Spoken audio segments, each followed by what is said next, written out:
విశ్వనగరంగా గుర్తింపు, జనాభా కోటి. రాబోయే రోజుల్లో మరింత పెరిగే అవకాశం. మరి మౌలిక సదుపాయాలు చూస్తే అంతంతం. ఇది రాజధాని హైదరాబాద్ పరిస్థితి. అందుకే నగరంలో అభివృద్ధిని పరుగులు పెట్టించేందుకు హెచ్సిటీ ప్రాజెక్టుకు శ్రీకారం చుట్టింది రాష్ట్ర ప్రభుత్వం. దీని కింద పనుల కోసం ఏకంగా సుమారు 6,000 కోట్ల రూపాయలను విడుదల చేసింది. ఈ ప్రాజెక్టు కింద నగరానికి ప్రధాన సమస్యగా మారిన రహదారులను పెద్ద ఎత్తున బాగు చేయనున్నారు. ట్రాఫిక్ కష్టాలను తీర్చడం, వరద ముప్పును తప్పించేలా నగరం నలుమూలల పైవంతెనలు, అండర్ పాస్లు, ఆర్యూబీ, ఆర్ఓబీలను నిర్మించనున్నారు.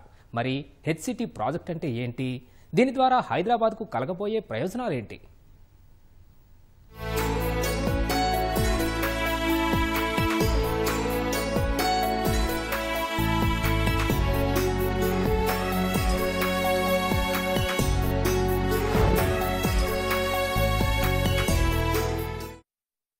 తెలంగాణకు ప్రధాన ఆదాయ వనరు హైదరాబాద్. ఐటీ, ఫార్మాసిటీగా గుర్తింపుతో పాటు విద్యా, వ్యాపార కేంద్రంగా దేశంలోని మెట్రో నగరాల్లో ఒకటిగా ప్రఖ్యాతిగాంచిన నగరం ఇది.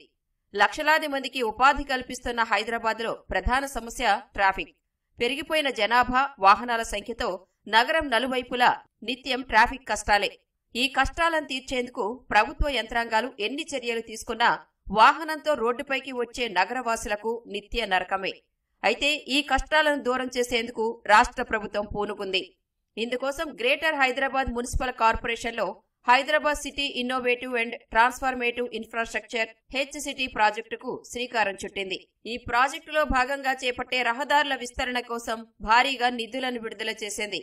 5,942 కోట్ల రూపాయలకు పరిపాలనా అనుమతులు జారీ చేసింది. ఈ నిధులతో ట్రాఫిక్ ఇబ్బందులు అన్నవే లేకుండా నగర వ్యాప్తంగా పైవంతెనలు, అండర్ పాస్లు, ఆర్యూబీ, ఆర్ఓబీలతో పాటు రహదారి విస్తరణ పనులను చేపట్టనున్నారు.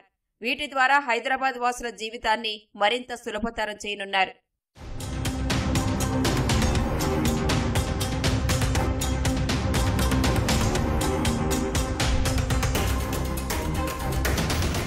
హెచ్సిటీ ప్రాజెక్టు కింద ప్రభుత్వం జీహెచ్ఎంసీలోని 6 జోన్లలో 5 ప్యాకేజీల కింద చేపట్టనున్న పనులకు నిధులు మంజూరు చేసింది.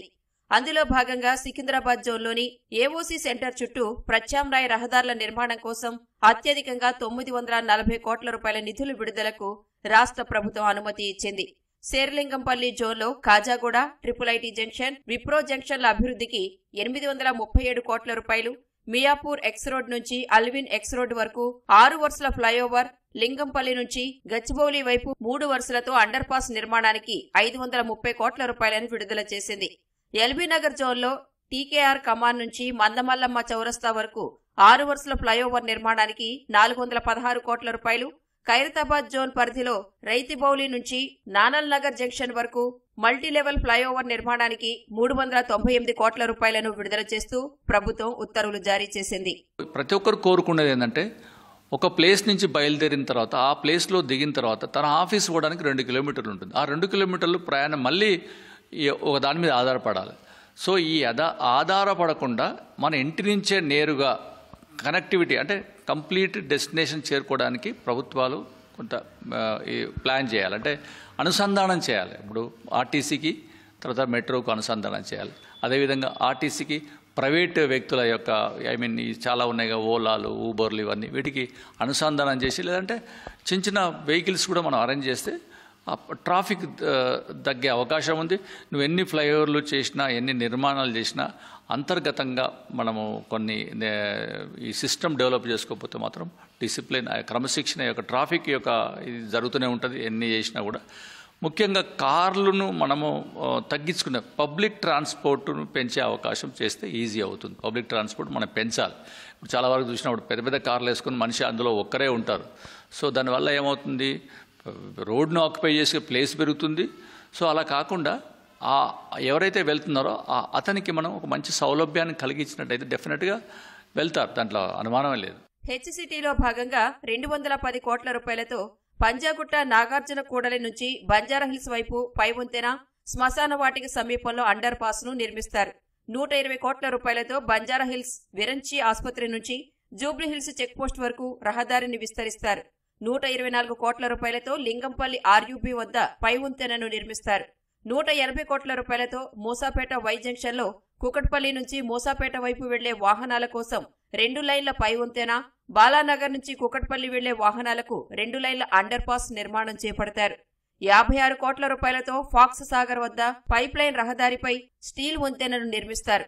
200 కోట్ల రూపాయలతో మైలార్ దేవపల్లి, శంషాబాద్ రోడ్, కాటేదాన్ కూడళ్ల వద్ద పై వంతెనల నిర్మాణం చేపట్టనున్నారు. 59 కోట్ల రూపాయలతో ఆరాంఘర్ ఆర్యూబీ వద్ద పై వంతెన పనులను చేపడతారు. 320 కోట్ల రూపాయలతో బాలాపూర్, చాంద్రాయణగుట్ట, హఫీజ్ బాబానగర్, గౌస్ నగర్లలో రహదారిని విస్తరిస్తారు. బెంగళూరు జాతీయ రహదారి నుంచి శాస్త్రీపురం, అక్కడి నుంచి ఇంజన్ బౌలి వరకు 543 కోట్ల రూపాయలతో రోడ్డు విస్తరణ పనులను చేపడతారు. 339 కోట్ల రూపాయలతో ఓవైసీ కూడలి పై వంతెనకు ఓ డౌన్ ర్యాంప్, హఫీజ్ బాబానగర్ కూడలిలో పై వంతెన, బండ్లగూడ కూడలిలో మరో పై వంతెన నిర్మిస్తారు.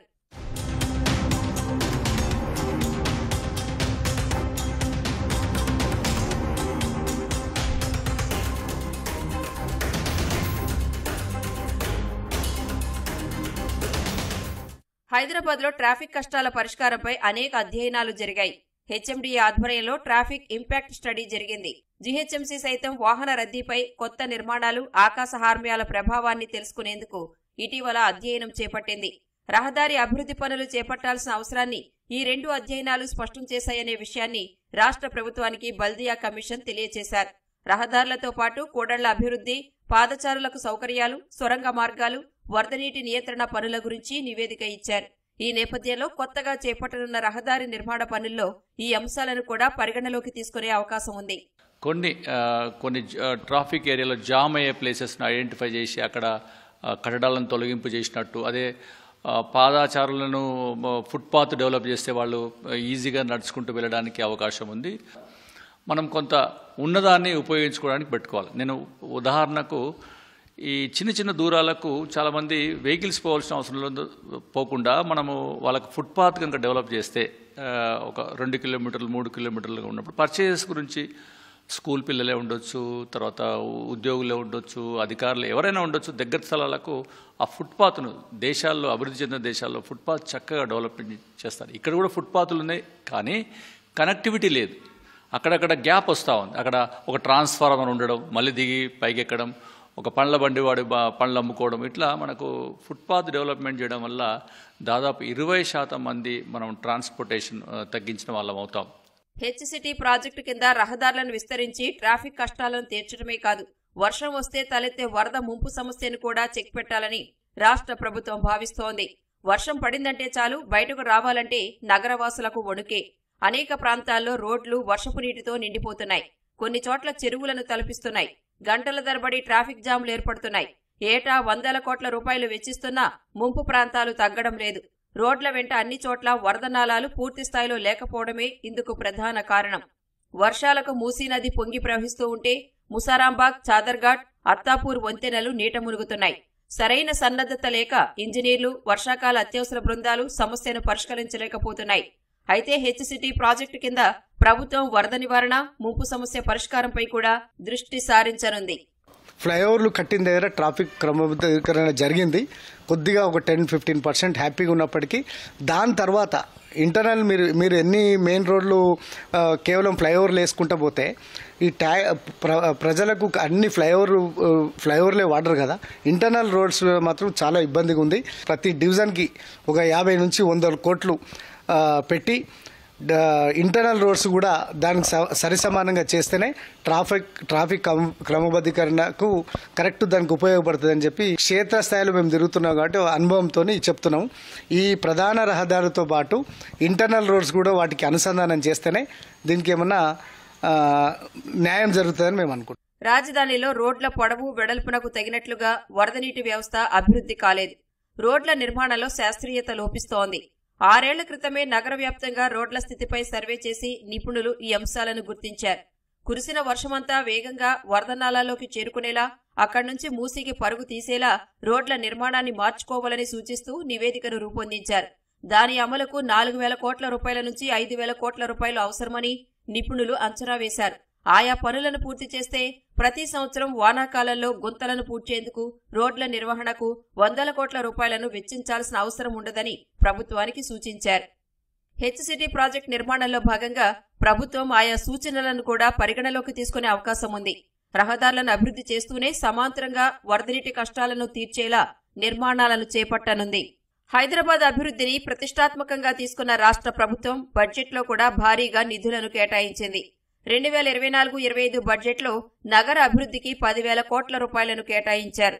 శంషాబాద్ వరకు మెట్రో విస్తరణకు 100 కోట్ల రూపాయలు, RRR ప్రాజెక్టుకు 1,525 కోట్ల రూపాయలు, పాత బస్తీ మెట్రో విస్తరణకు 500 కోట్ల రూపాయలు, ఔటర్ రింగ్ రోడ్డుకు 200 కోట్ల రూపాయలు, హైదరాబాద్ మెట్రో రైలు ప్రాజెక్టుకు 500 కోట్ల రూపాయలను కేటాయించారు. ఇప్పుడు హెచ్సిటీ ప్రాజెక్టును అమలు చేయనుంది. హెచ్సిటీ ప్రాజెక్టు పూర్తిస్థాయిలో అమలైతే హైదరాబాద్ నగర స్వరూపమే మారిపోనుంది. నగరానికి ప్రధాన సమస్యలుగా మారిన ట్రాఫిక్ కష్టాలు, వరదనీటి సమస్య దీని ద్వారా గణనీయంగా తగ్గిపోనున్నాయి. విశ్వనగరం కీర్తి ప్రతిష్టను మరింత పెంచేలా హెచ్సిటీ ప్రాజెక్టు చరిత్రలో నిలిచిపోనుంది.